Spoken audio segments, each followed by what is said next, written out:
क्या आप जानते हैं कि आज के बिजनेसमैन में जितने भी बिजनेसमैन हैं या वो टैक्स पेयर हैं, इनको अपना प्रॉफिट एंड लॉस निकालने के लिए, अपना बिजनेस से प्रॉफिट एंड लॉस निकालने के लिए, प्रोफेशन से प्रॉफिट एंड लॉस निकालने के लिए कैसी कैसी ह्यूज प्रॉब्लम का सामना करना पड़ रहा है। जैसे कौन से एक्सपेंसेस अलाउ होंगे, कौन से एक्सपेंसेस नहीं अलाउ होंगे। मैक्सिमम लोग जानते हैं कि हम जो एक्सपेंसेस अधिक से अधिक कर लें तो हमारा प्रॉफिट कम हो जाएगा, और वो उसी पर काम करते हैं पूरे साल भर। बाद में पता चलता है कि बहुत सारे एक्सपेंसेस डिसअलाउ हो गए जब वो चार्टर्ड अकाउंटेंट ऑडिट करने आता है, और बहुत सारे एक्सपेंसेस डिसअलाउ हो जाते हैं। अल्टीमेटली उसका प्रॉफिट बढ़ जाता है और उसे टैक्स ज्यादा देना पड़ता है। दूसरी जो बहुत बड़ी प्रॉब्लम पीजीबीपी के अंतर्गत बिजनेसमैन और टैक्स पेयर फेस कर रहे हैं, वो है कौन सी स्कीम से डेप्रिसिएशन कैलकुलेट किया जाए कि हमारा प्रॉफिट कम से कम आए, हमें टैक्स कम से कम देना पड़े। एसएलएम मेथड से जाएं या डब्ल्यूडीबी मेथड से जाएं, कंफ्यूजन।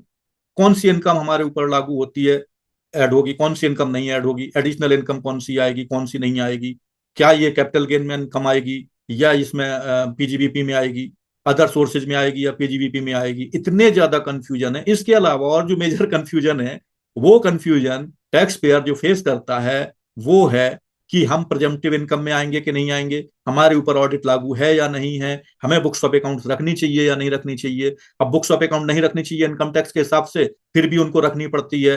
क्यों रखनी पड़ती है? अगर नहीं रखेंगे तो उनको पता ही नहीं चलेगा क्या हो रहा है, कितना कैसा आया, कितना गया, कितना सैलरी गया, कितना एक्सपेंसेस हुआ। तो इसके लिए उनको बुक्स ऑफ अकाउंट रखने चाहिए। बुक्स ऑफ अकाउंट रखने के लिए एक अलग कंडीशन है, और ऑडिट करने के लिए एक अलग कंडीशन है।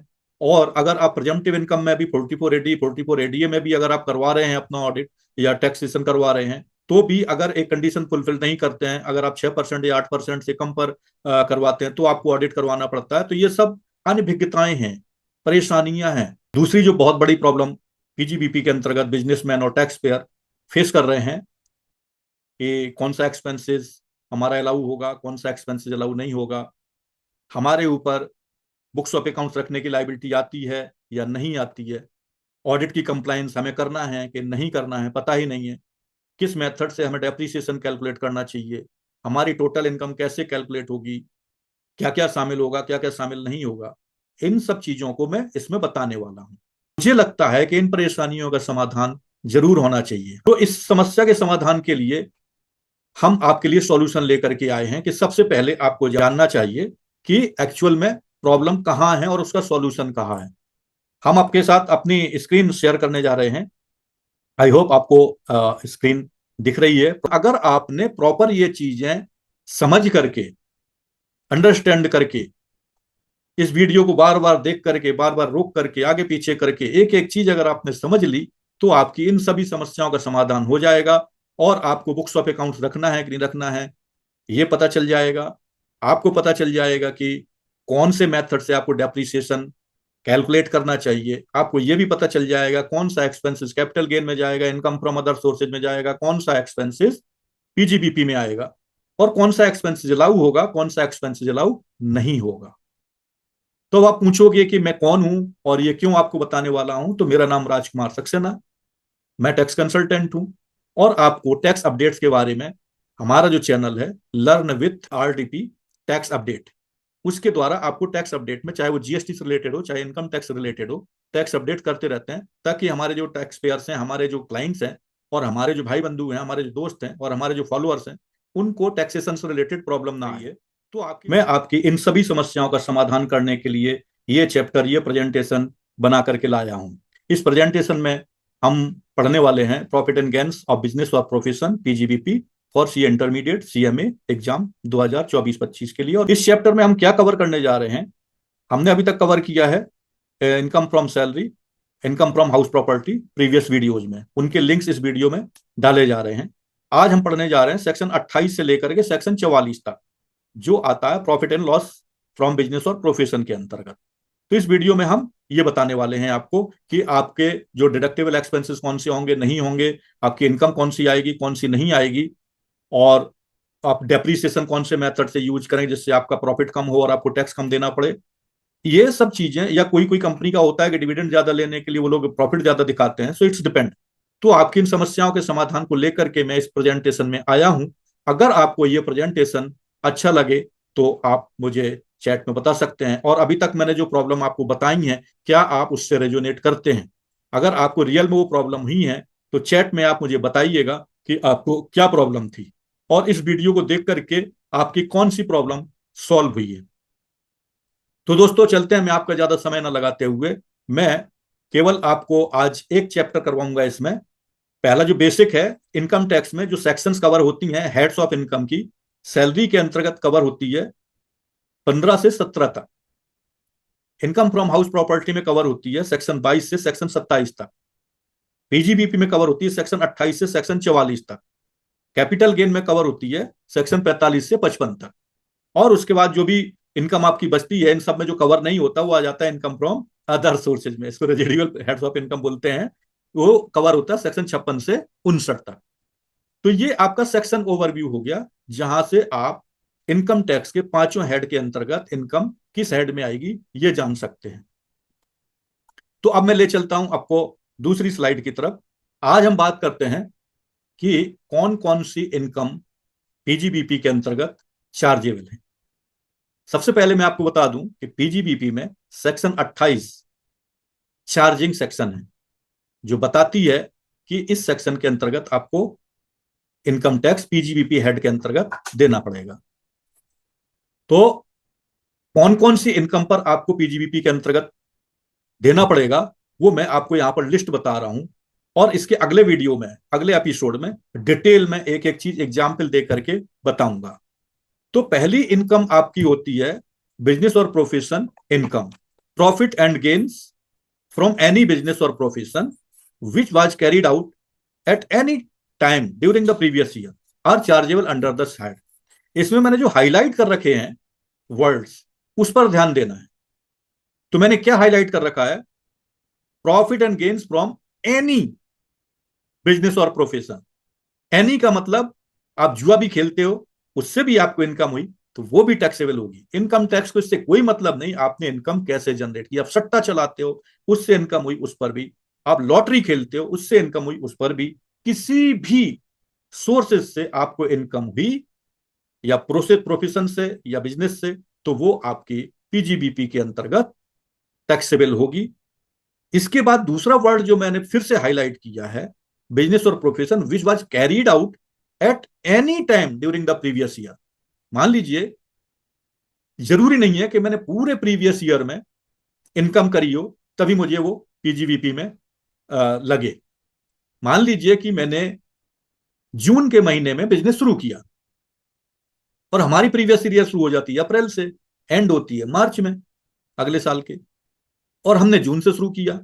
तो पूरे प्रीवियस ईयर में ये जरूरी नहीं है, किसी भी पॉइंट ऑफ टाइम पर उस प्रीवियस ईयर में किसी भी टाइम आपने कोई भी इनकम जनरेट की हो, वो पीजीबीपी के अंतर्गत टैक्सेबल होगी। सो पहला point I think you got clear. दूसरा है बेनिफिट्स एंड परक्यूजिट्स।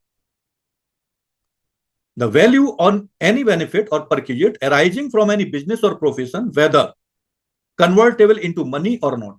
अब इसमें convertible into money or not, इस पर बहुत ज्यादा कंफ्यूजन होता है। पहले मनी कन्वर्टेबल है कि नहीं है, इस पर बहुत ज्यादा चर्चा होती थी, फिर सुप्रीम कोर्ट में बहुत सारी हियरिंग्स वगैरह हुई। अभी ये वर्ड क्लियर कट जोड़ दिया गया 2023 से, वेदर कन्वर्टेबल और नॉट। कन्वर्टेबल है तब भी, नहीं कन्वर्टेबल है तब भी। इन कैश और काइंड, और partly in cash and partly in kind is also taxable. कहने का मतलब यह है कि किसी भी टाइप की इनकम हो, चाहे कैश में हो और चाहे काइंड में हो, वो टैक्सेबल होगी तो होगी। तीसरा पॉइंट है टर्मिनेशन कंपेंसेशन। इसमें मैं डिटेल में आपको एग्जाम्पल ले लेकर के बताऊंगा। अभी शॉर्ट में लिस्ट कर देता हूं कौन कौन सी इनकम आपकी चार्जेबल होगी सेक्शन 28 के अंतर्गत, क्योंकि वीडियो बहुत लंबा हो जाएगा। एक एक चीज को अगर मैं बताऊंगा तो इसको पीसेज में बनाऊंगा मैं, ताकि आपको एक एक चीज की जानकारी हो जाए, आपकी जितनी प्रॉब्लम है वो सॉल्व हो जाए।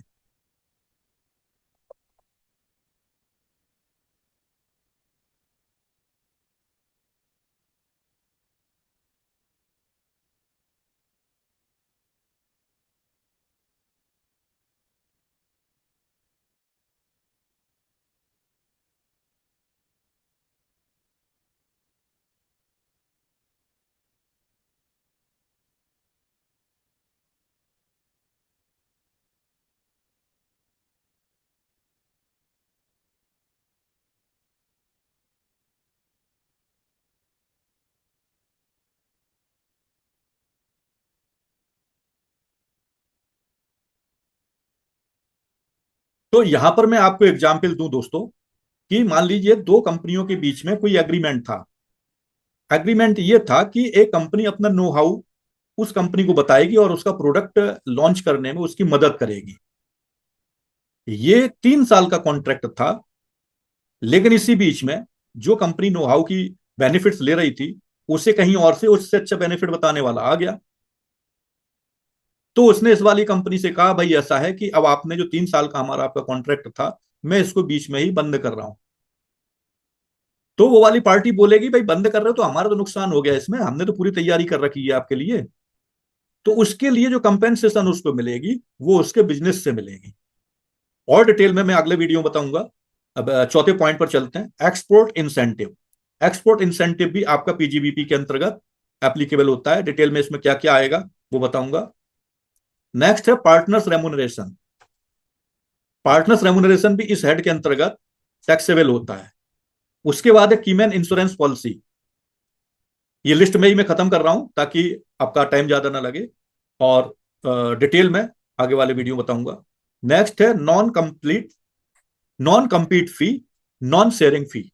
डिटेल में इसको एग्जाम्पल देकर के आपको पूरी डिटेल के साथ बताया जाएगा। Inventory conversion, speculative business, contract. तो ये सब चीजें इसमें एक्सप्लेनेशन भी आपको सेक्शन 73 में बताया जाएगा। तो यहां पर आकर के आपकी इनकम का पार्ट 28 का पार्ट खत्म होता है। सो दोस्तों, मैं इसमें आपको सब कुछ बताने वाला हूं, कौन कौन सी इनकम आपकी चार्जेबल होंगी, कौन कौन सी इनकम चार्जेबल नहीं होंगी सेक्शन 28 के अंतर्गत। तो आज फिलहाल इस वीडियो को हम यहीं पर रोकते हैं। बने रहिएगा हमारे साथ। मैंने आज आपसे जिक्र किया कि आपको कौन कौन सी प्रॉब्लम होती हैं। मैंने आपको बताया उस प्रॉब्लम को आप कैसे सॉल्व कर सकते हैं। मैं हूं यहां पर सॉल्व करने के लिए। और भी मैं आपको ऐसे तरीके बताने वाला हूं, ऐसे तरीके बताने वाला हूं कि आपके एकदम माइंड आपकी भाषा में क्लैरिटी के साथ आपका टैक्स ऑडिट करवा सकेगा। तीसरी चीज, अगर आपने ये करवा लिया तो आपका टैक्स ऑडिट बहुत आराम से हो जाएगा, कम पैसे में हो जाएगा, समय पर हो जाएगा, कंप्लायंस हो जाएगी, नोटिस के चक्कर में आप नहीं पड़ोगे, डिमांड नोटिस नहीं आएगा, रिकवरी नोटिस नहीं आएगा, बहुत सारी प्रॉब्लम से आप बच जाओगे।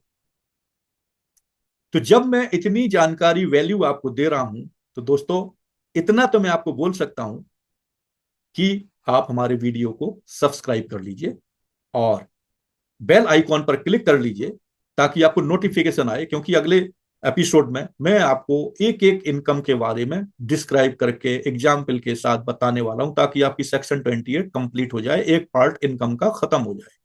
फिर हम आएंगे एक्सपेंसेस में। इसका पूरा सिनेरियो इसी तरीके से चलेगा। पहले इनकम पार्ट खत्म करेंगे, फिर एक्सपेंसेस पार्ट खत्म करेंगे। क्योंकि डेप्रीसिएशन अपने आप में ये एक बहुत बड़ा पार्ट है, तो उसके बाद तीसरा पार्ट होगा डेप्रीसिएशन का। उसके बाद चौथा पार्ट होगा सेक्शन 44 का, जिसमें हम ऑडिट की रिक्वायरमेंट, बुक्स ऑफ अकाउंट्स रखने की रिक्वायरमेंट के बारे में आपको बताएंगे। तो दोस्तों बने रहिएगा हमारे साथ, सब्सक्राइब करना मत भूलिएगा, लाइक शेयर कमेंट भी कर दीजिएगा। जो आपके दोस्त बहुत परेशान हैं उनको जरूर शेयर करिएगा। जय हिंद, जय भारत।